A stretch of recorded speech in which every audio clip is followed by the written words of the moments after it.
लूटमार सदियों से चलता आ रहा है, लेकिन 21st सेंचुरी में इसने एक नया रूप लिया और दुनिया भर में एक नई ऑडेसिटी और वायलेंस के साथ फिर से उभर कर आया। इस मॉडर्न पायरेसी क्राइसिस के सेंटर में द सोमाली पायरेट्स। ये कोई मामूली चोर नहीं थे, इनके मोटिव्स बहुत गहरे थे।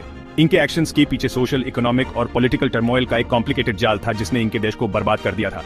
दुनिया हैरानी से देखती रही जब ये मॉडर्न डे बकनियर्स बड़े बड़े कार्गो शिप्स को हिजैक करते थे, क्रू को होस्टेज बनाते थे और हद से ज्यादा रैंसम मांगते थे।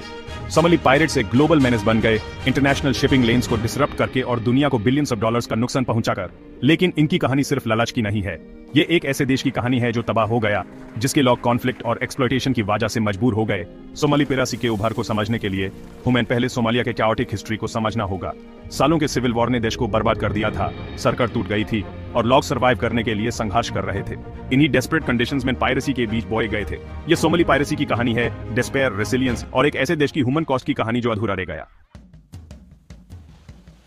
सोमालिया अफ्रीका के हॉर्न में स्थित एक देश, एक रिच कल्चरल हिस्ट्री और प्राउड लोगों का घर है, लेकिन देश की सुंदरता और पोटेंशियल को एक टर्बुलेंट पास ने हमेशा छुपाया है। 1991 में सालों के अथॉरिटेरियन रूल के बाद सोमालिया एक भयंकर सिविल वॉर में डूबा। सेंट्रल गवर्नमेंट कोलैप्स हो गई, एक खतरनाक पावर वैक्यूम छोड़कर। वॉरिंग फैक्शंस, क्लैन राइवलरी से भरे और कंट्रोल के लिए लटे हुए देश को तोड़ दिया। शहर तबाह हो गए, इंफ्रास्ट्रक्चर बिखर गया और लाख सोमालिस अपने घरों से बेघर हो गए। कॉन्फ्लिक्ट ने लॉलेसनेस और डिस्पेयर का माहौल बनाया, जहां सर्वाइवल ही सबसे इंपॉर्टेंट चीज बन गई। अपने वाटर्स की रक्षा करने के लिए कोई फंक्शनिंग गवर्नमेंट न होने के कारण सोमालिया का लंबा कोस्ट लाइन वीक हो गया। फॉरेन फिशिंग वेसल्स मौका देखकर इस सिचुएशन का फायदा उठाने लगे। उन्होंने इलीगली सोमालिया के रिच फिशिंग ग्राउंड्स को लूटना शुरू कर दिया, लोकल फिशरमैन से उनकी लिवलीहुड छीन ली और मरीन इकोसिस्टम्स को तबाह कर दिया। सोमालिया की गवर्नमेंट की कोलैप्स और उसके बाद के लॉलेसनेस ने इलीगल एक्टिविटीज के लिए फर्टाइल ग्राउंड बनाया। दुनिया दूसरे क्राइसिस में बिजी सोमालियन लोगों की फ्लाइट को इग्नोर करती रही। अननोइंगली मैन काओस से एक नए डेंजर को उभरने का मौका दे दिया पायरेसी।